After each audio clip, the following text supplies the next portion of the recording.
ఎప్పుడైతే భూలోకంలో దేవుని ఆత్మ కలిగిన వారై దేవుని ఆత్మ కలవారిగా మనం ఉంటామో అప్పుడు పరలోక రాజ్యంలో వారసత్వం మనకు ఉంటుంది.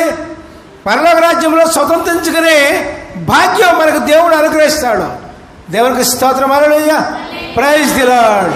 కాబట్టి ప్రియులారా, మనం దేవుని మార్గంలో జీవించాలంటే, దేవుని మార్గంలో ఉండాలంటే, దేవునికి ఇష్టానుసారంగా జీవించాలంటే మనకేం కావాలి? మనకేం కావాలి? దేవుని ఆత్మ మనకు కావాలి. దేవుని ఆత్మ లేకుండా దేవునికి ఇష్టానుసారంగా నువ్వు జీవించలేవు. నువ్వు ఎంత ప్రయత్నం చేసినా, ఎంత కఠోర ప్రయత్నం చేసినా నువ్వు జీవించలేవు. ఎందుకని?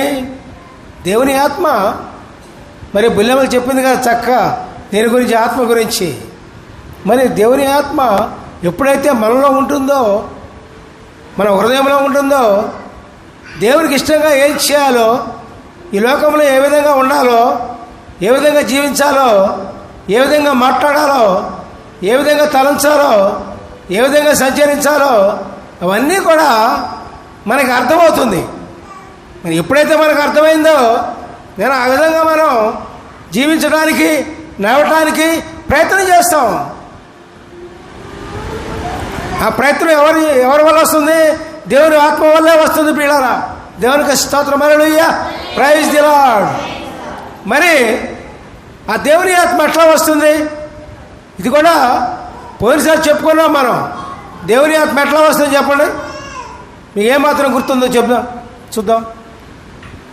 దేవుని ఆత్మ ఎట్లా వస్తుంది?